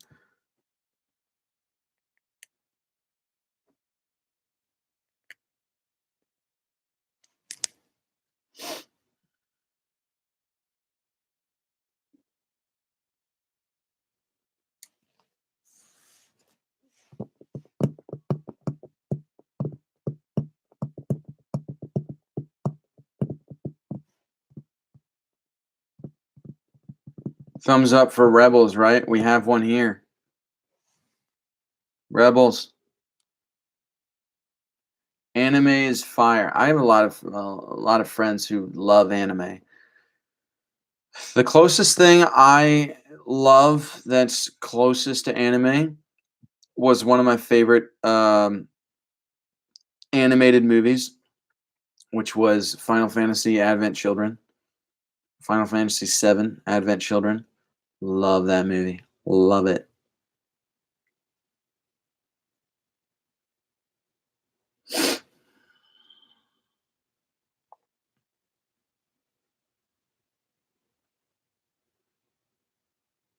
Humans were not before and will not come after. What do you mean by that? Charles Xavier. I don't care what no one says. I've seen all 9 Star Wars films, and no lightsaber fight is better than Darth Maul versus Qui-Gon Jinn with Obi-Wan. So true. So true. I just watched Star Wars Episode 1 yesterday, and I was reminded on how amazing that lightsaber fight was. Loved it. Love it.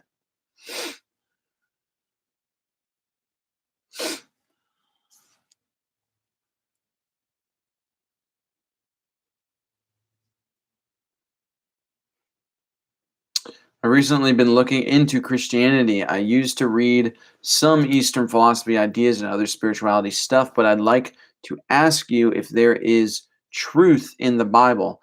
I think personally, yes, there is absolutely truth in the Bible.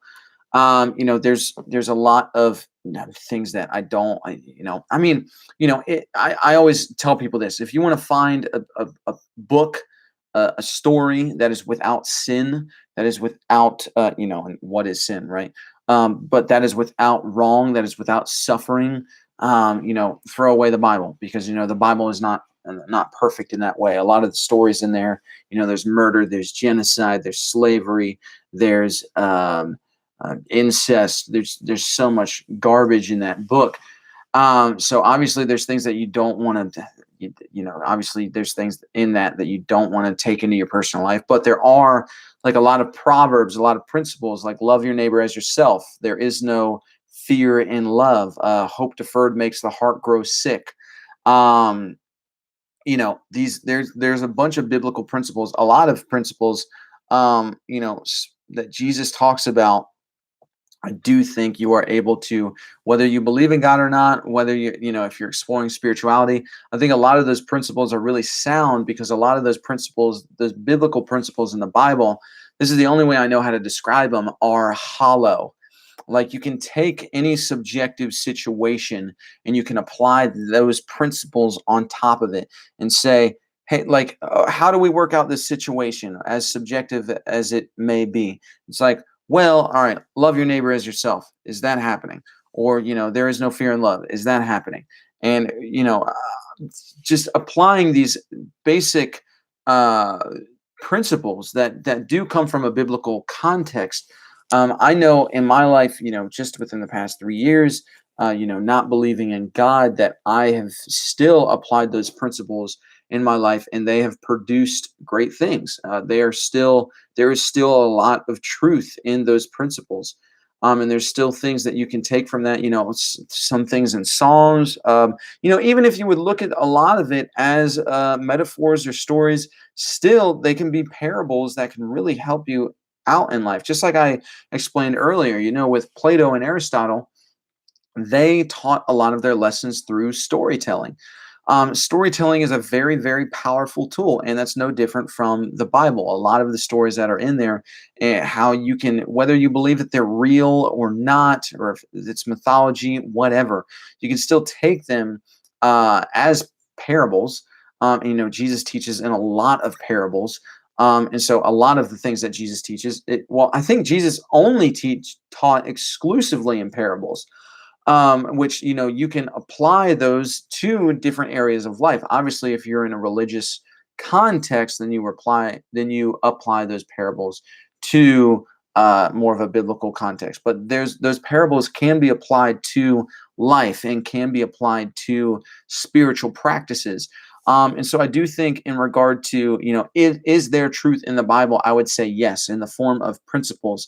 Um, Now, looking at, I don't, obviously you're talking to someone who's very skeptical, some days I wake up atheist, some days I wake up agnostic, some days I don't know what the hell is going on. And so, looking at the Bible solely to discover the reality of God, I don't think that's, then it goes to the question: are you using? I'll use the Bible in this context. Are you using the Bible as a ceiling, as saying, well, this is what the Bible says, and so cut off from there? Or are you using the Bible as your floor? Are you applying the principles and then practicing spirituality up from that? And, sky's the limit with that. Now, obviously, take that and what I'm saying with a grain of salt, but I'll let you be the judge of that. So, long story short, yes, I do think that there are still truths in the Bible that can be applied in your daily life practically, whether you believe in God or not. So I do think that there is truth in there. Is the ultimate truth in there that, what Jesus says, I'm the way, the truth, and the life? I don't know. I haven't experienced that personally for myself, but who knows? You might. So if you haven't read the Bible before, I would recommend it. I would absolutely recommend it, because I do think that there are truths in there that can be applied to everyday life, whether you believe in God or not.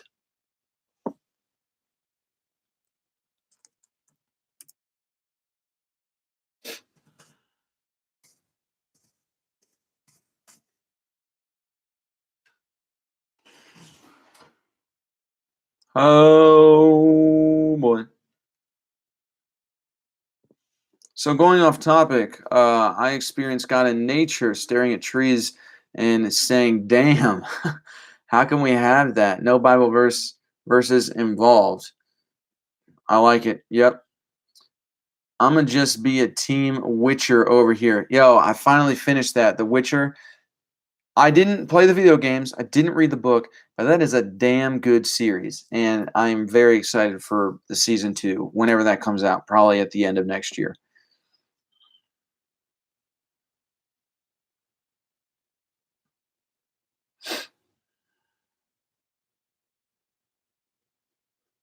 If you started your own religion, what would your rules of life living for others to follow be? It'd probably be very humanistic. Do what's best for you and the people around you. And also, I'm going to tell you what immediately came to mind after that is don't get butthurt. Like, don't get super offended by things that don't matter, that don't make any damn sense. Like, it's just like learn to move on, learn to embrace this moment, and learn to move on. And don't get caught up on offense and being offended. But just be unoffendable, and love with all you got. So yeah. That's what I would say. Do what's best for you and the people around me, and don't be butthurt. Those that's my religion right there. Homesick. What's up? Hey guys, I'm Christian without the belief of organized religion, but never let this guy preach to you ever. He's never walked in your shoes. What? Hey guys, I'm a Christian without the belief of organized religion, but never let this guy preach to you. Ever. He's never walked in your shoes. Bro, what are you saying right now, man? Like, if you only think something, you are arguing from. We gonna die trying. Define preaching, pushing someone towards what you believe. How am I doing any of this?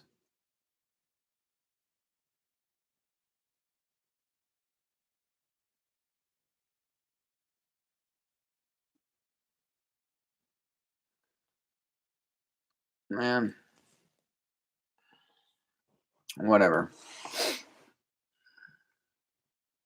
I'm just sharing my thoughts, bro. If you can relate to them, cool. If not, you don't have to watch these live streams.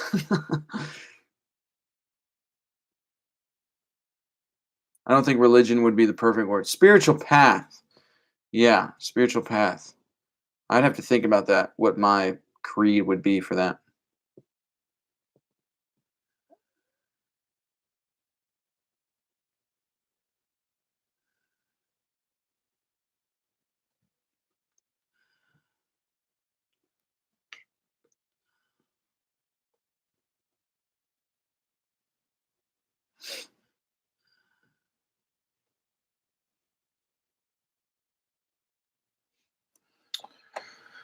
20 more minutes, y'all.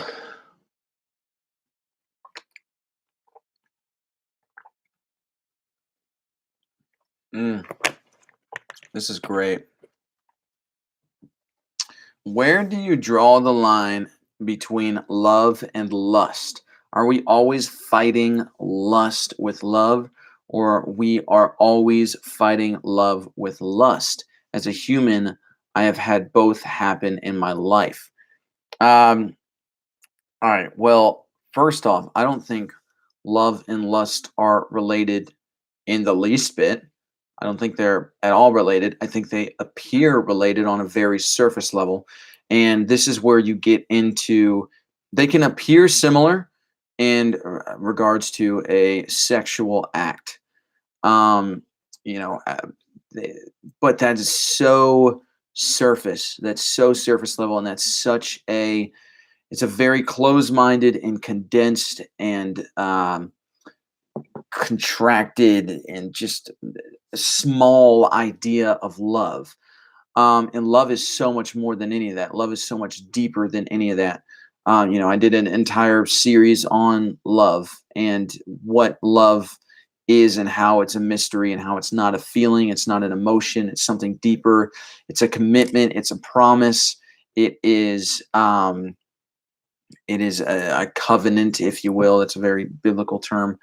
In my well, I guess just in regard to my upbringing, I guess it's a very biblical term, but it's a very yeah, it's a covenant. It is a lifelong promise. You are accepting that you're accountable and responsible to somebody. You're going to sacrifice for them. You will lay down your life for them. Um, it's very deep. It's very deep. Lust is not. Lust is more emotional.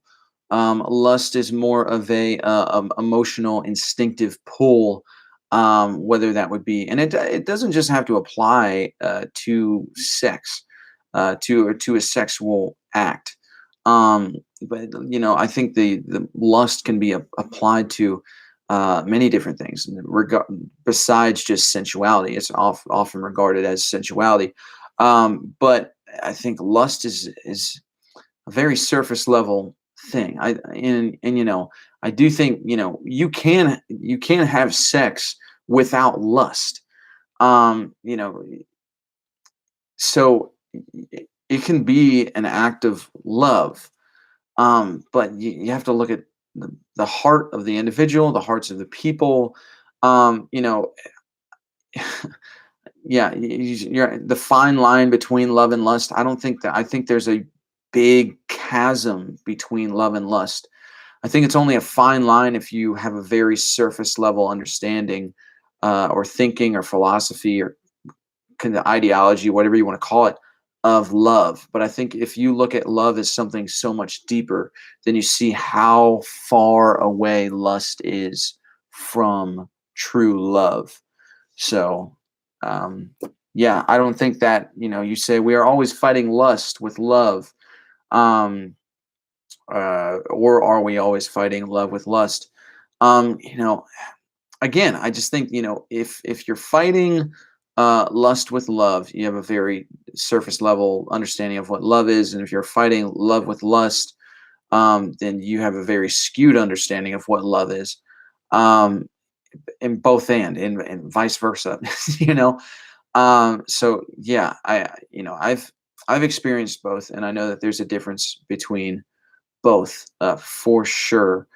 And so, yeah, I mean, the biggest thing for me is I think that if you do think it is a fine line, then, and I'm not saying you do, because you say that you have experienced both, but I'm saying in people in general, because I know that that's not just your idea, but that's a very general idea of what people think is that there's a thin line between love and lust.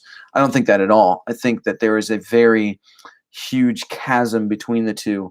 There, it only appears to be a thin line because we're so drawn far back from the actual meaning of love, that if we would really dive in and take a closer, deeper look at what it is, we would see that there is a universe. There's not a universe, but a huge chasm of a difference between love and lust.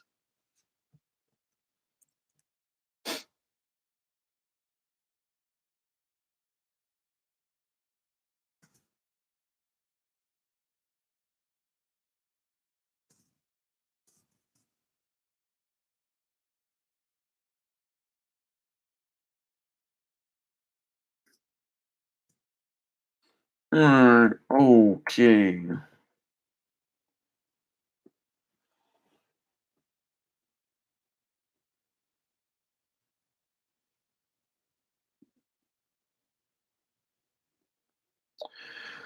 Why do we fear so much? Because there's so much unknown. Every fear boils down to the unknown.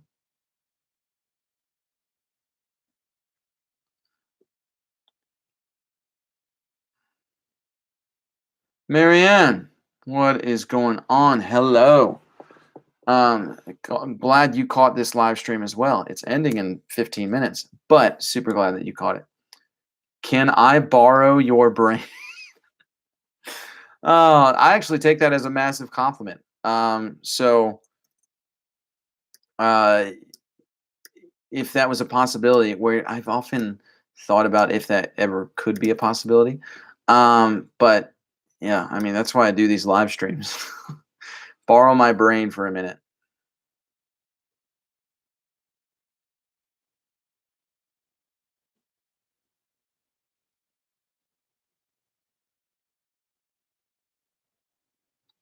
Bro, what are you saying?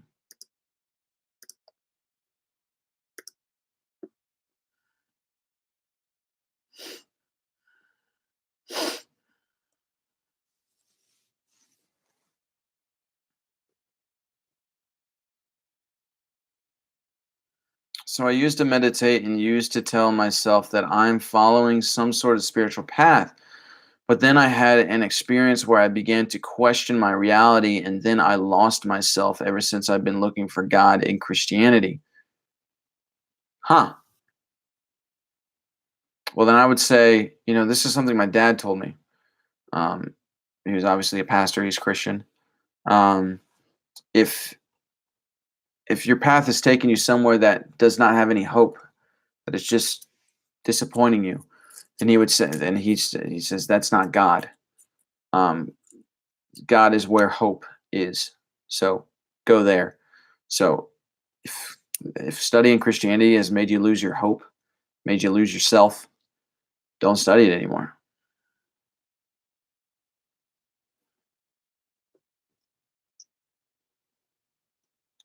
Yes, we do. You said, but we don't still fear the unknown. I would say, yes, we do.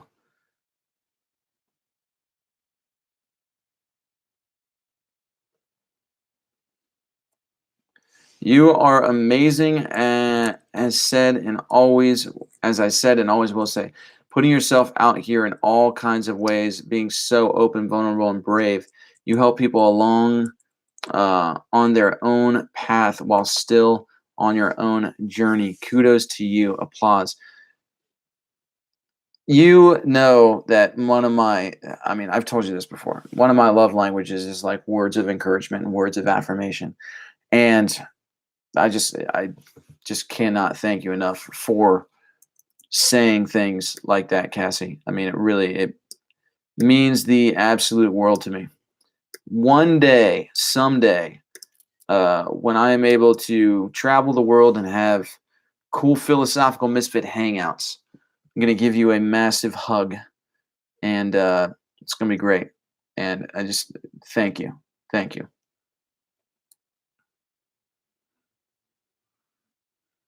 Ah, shoot, sad it's ending soon.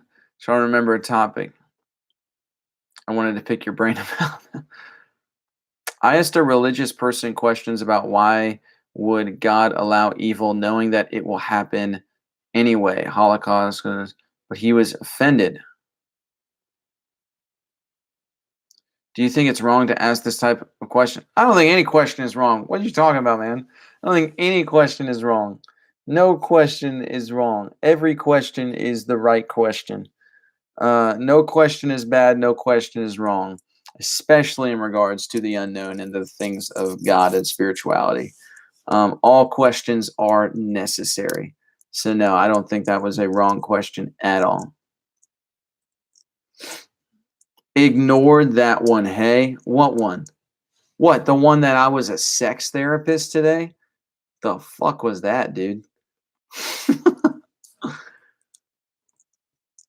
I mean, both the known and unknown, just not the unknown. Now you've lost me. I don't remember what you're saying.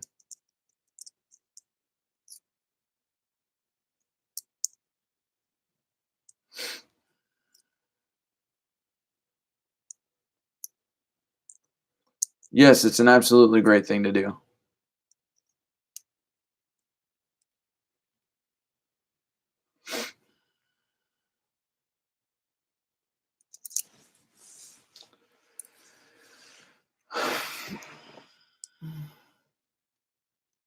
What are you doing after the stream? Watching Star Wars Episode 3. I'm watching. I went and saw Episode 9, and I just started to like nerd out on Star Wars, and I had so many questions, and I've just been like learning everything about Star Wars, and things that aren't in the films, and so now I'm watching the films all over again. Watch Star Wars one yet. Watch Star Wars episode 1 yesterday. Watched episode 2 today, and then I'm gonna watch episode 3 tonight, and then probably 4, 5, and 6 tomorrow. Like, just going hard, man. I grew up on Star Wars. I love Star Wars. I've always loved Star Wars, and just I guess that love is coming back, being renewed. I think it is a dream of mine that one day I will be an actor in a Star Wars film. Love that. Good positive message. Well, thank you. Watching boring Star Wars. You are boring for thinking Star Wars is boring. I always learn so much when I come to your streams. That's why I love being here. Well, I am glad you are here, John. Glad you're here, and I'm glad that you get a lot out of these streams. Um, can I like what? Just out of curiosity, just for me, what's something that you like learned from this stream? Like, what's something that I said that striked you curiosity, or that you're like, hey, I could actually use that in my life? And I'm not saying this to puff myself up. I'm just curious. And I guess I have that question to all of you that are still watching, which it's super amazing that I've been between like 14 and 22 people that have been watching and been participating in this live stream tonight. That means the world to me. That's amazing. Star Wars is the best. Yes, it is. I've seen Star Wars 1 through 7, but all gap years apart. So I've been avoiding the newer ones because I want to watch them all in the same month in order. Yeah, do it. I'm doing it right now. It's fantastic. It's great. I'm understanding the Star Wars universe more and more. It's good stuff.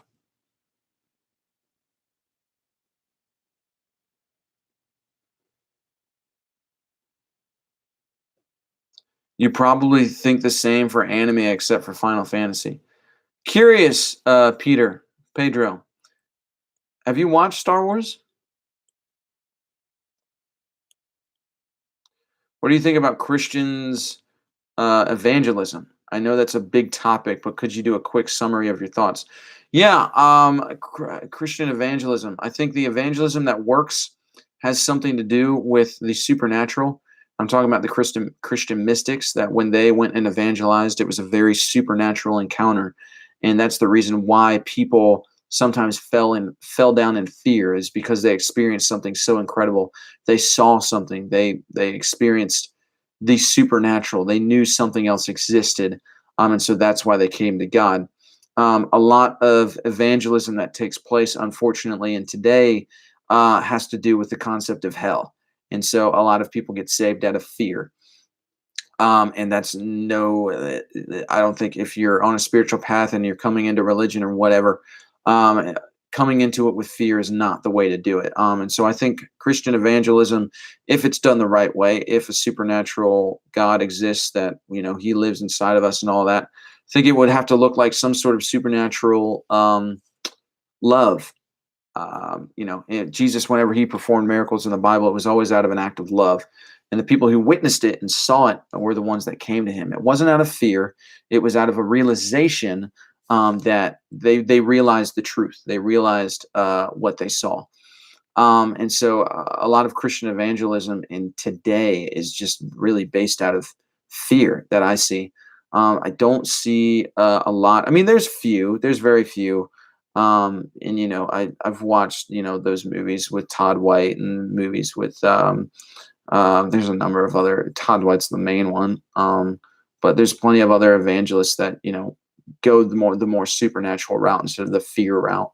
Um, but then there's also evangelists that I totally think it's like bullshit, and it's like I'm telling you about Jesus because I don't want to see you go to hell. And since I love you so much to not want to see you go to hell, you need to accept Jesus, or I want you to accept Jesus because I don't want to see you go to hell because I love you so much. I just think that's really fear based and manipulative. But that's how some evangelists work. And so, I mean, yeah, there's my quick summary. Um, but those are my thoughts on modern day Christian evangelism.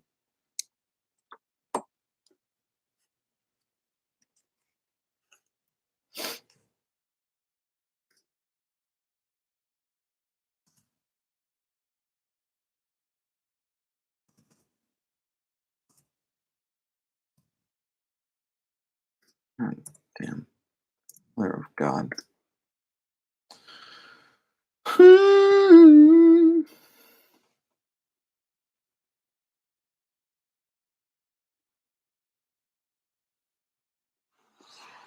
I've learned a lot about Star Wars. That's awesome. But always many unanswered questions about God in the Bible always catch my attention. True that.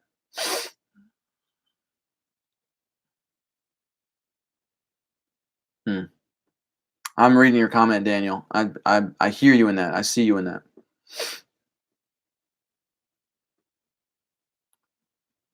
For me, is you bringing up aware again, and number two, you not being butthurt. Love it. People not being butthurt. That is amazing. Yeah, yeah. Cassie, you're awesome. You're amazing. You ever watch Dragon Ball Z? I watched a couple episodes. Um, yeah, the thing about man, it's just it's tough. I actually did. I had Yu-Gi-Oh cards. Dragon Ball Z. When I was a very little kid. I just and maybe I would be more into it if my parents allowed it. My parents did not allow it. Um, but they allowed Star Wars and they allowed Final Fantasy. I don't know why. So I'm sentimentally attached to it, and I'm not attached to anything anime or Dragon Ball Z or Yu-Gi-Oh or anything like that. I always learn to be patient in my spiritual path when I watch your videos. That's great because I think that in today's world, anxiety for not experiencing God is growing, and you explain it's a process. I appreciate that. I'm really glad that you get that out of my live streams. This is this is good. See, I don't know these things. You all don't. Yeah, I would love to know what you guys take away from my live streams. I'm not going to ask you every single time like, "What'd you learn today?" I'm not going to do that. But I appreciate knowing these things because it encourages me to keep going and keep doing it. So I appreciate that. Like Ray Comfort, yeah, I don't like that dude. I think he's knowledgeable in a lot of ways, but Ray Comfort, the way he goes about it is just I don't agree with it. You express genuine love through your messages, and that's what we need the most. Thank you. That is super encouraging, and I'm very happy. Just that makes me that gives me a lot of peace and a lot of joy, knowing that that message is coming across in my videos and in my live streams. Because without love, I'm just making noise. And so I want to make sure I'm doing everything out of that place of love. So that means the world to me. Thank you. What do you want to talk about for the last bit? Anything. I mean, the last bit is 2 minutes away. These live streams are typically 2 hours long. So, yeah.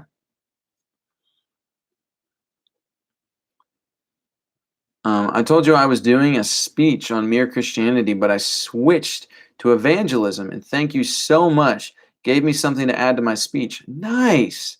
Well, I'm super glad that I encouraged that and I gave you that idea. That's awesome.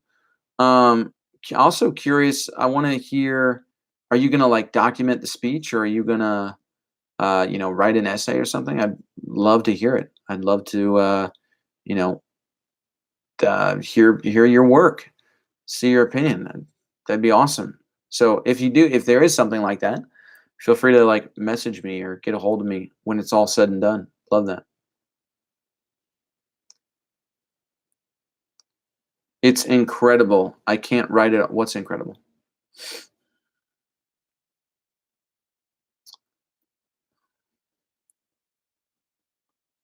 Oh man, you missing out, bro. Go watch it. Death Note. Death Note. I have seen a couple episodes of Death Note. Full Metal Brotherhood, Attack on Titan. You can learn from those anime and apply it to life. If you thought you were the only one laughing at that, you're wrong. Well, I'm glad. I'm glad. No, I didn't think I was the only one laughing at it, but obviously, this is why you guys need to be a part of my live streams that take place on this new platform called See Alive. Then you all, if you have a webcam, then you all can actually become a part of these live streams. I'm going to start doing that for free. So, and not every week. This will be like once a month, maybe. But yeah, be a part of those because that'd be dope. I gotta go. There's a movie called The Mission of the Jesuits. All right. See you, Lily. Since you're currently watching the prequels, what do you think of all the backlash they got from Star Wars fandom? I personally love them, and contrary to popular belief, is my favorite. You have the Jedi plentiful and not almost existent. You also have a beautifully narrative of a man going into self conflicts and transformation. Yeah, no, I love the prequels. And I am so surprised. You know, the guy that played Jar Jar Binks almost committed suicide because all of the hate that he got from the Star Wars prequels. I'm baffled. I loved the Jar Jar character. I thought he was hilarious when I was a kid. And even watching it now, I'm like, I don't understand where the hate comes from. I think the prequels are so well done, especially now watching it with the acting mindset and with like film critic mindset that I have. The story of Anakin turning into Darth Vader just on episode 1 and 2 that I've seen so far is so well done. So well done. Um, I think the acting could be a little bit better, but the script and the screen, the script and all of it, it's so well done. It's absolutely, it's so well done. So I love the prequels. It's pretty strong, but good. Robert De Niro is there. Nice, love Robert De Niro. For sure, I'll message you on Instagram. Thanks so much, Nate. No problem. I would love to hear your thoughts on it. Well, I'd love to, see it.